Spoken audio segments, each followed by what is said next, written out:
Welcome to your Farm and Home Show. My name is Joanna, and today we're visiting with Kristin Hildabrand, Warren County Extension Agent for Horticulture. So we thought we would cover kind of some things with annual flowers, but specifically the types that work well for those containers. And so there's three basic plants that work really well to make a winning container garden design. So we have what's called a thriller, a spiller, and a filler. So basically the thriller provides the height to the arrangement, so it automatically, is probably the tallest plant in your arrangement.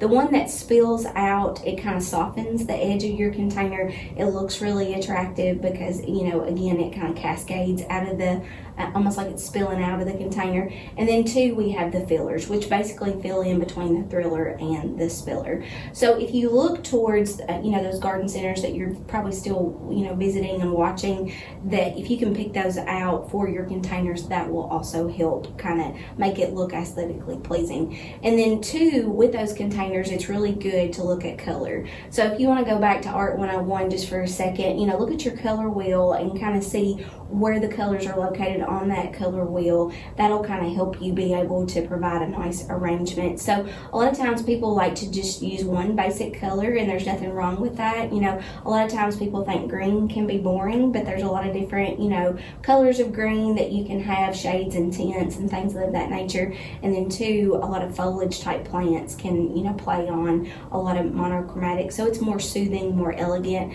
There's also some complementary colors that are opposite on that color wheel, so you may want to provide some excitement, kind of use it sparingly. Yellow and purple are opposite on a color wheel, so they can help provide that to you. And then analogous colors, those are closer to each other on the color wheel, so they're side by side. Maybe you just absolutely love pink and you want to accent it with some bright green. I know a lot of times in the summer times we get very patriotic and get into Americana type things, so you may want to look towards red, white, and blue, although blue is a little bit harder to find, because it's not generally as often as the colors, because it's harder to hybridize, but there is some options out there as well. So whenever you start looking at some blueprints with containers, definitely look at the size of the container. We have a blueprint that we had taken from a magazine, and in it, it's black container with some dots on it, and it's only 8 inches big, so obviously you're not going to have a lot of plants situated in it, but with it you have some nice colors. So you have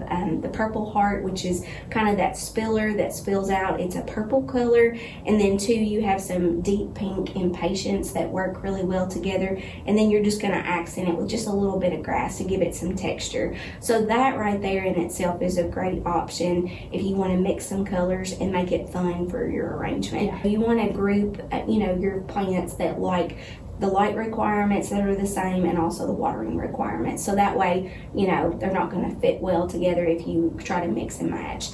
And then another great blueprint that we have is one for a window box, and so this again is one that generally likes more shade. So at the very top for your thriller, you've got basically that giant elephant's ear to it, and then you've got some English ivy that's kind of cascading over the sides that makes it really look good. And then with all those shade type, you can add some ferns and other type foliage plants that makes it look really nice and attractive on the outside. Another option that you have, especially if you have a big size pot, we're talking about 20 inches here, you can definitely look towards other flowers. Petunias, that we talked about before. Calibrachoa is one that's just a little bit smaller, but still a great option as a low maintenance plant. And then sweet potato vine, there's a lot of different varieties as far as a spilling, vining that'll come out of your containers and look really good. So there's Margarita, which is a bright green color, and then also there's Blackie that works really good too. And then zinnias pair really well with this container to make it fill all the thriller, spiller, and filler. You know that these plants are going to get larger after you plant them, so providing a little bit of extra space for the mature size is going to help those bigger containers work well. And so this way, it's a good intentional plan to go to the garden center and find these things, because it might prevent some impulse buys. And we do have some other things we're going to recommend: making sure that you water it, also making sure you use a high quality potting soil mixture that works well, that's going to drain really well for a container. Those are some of the things that you'll have to look at as far as after you get planted. And if you have questions, you can always contact your local extension office. Thanks for watching, and we'll see you next time.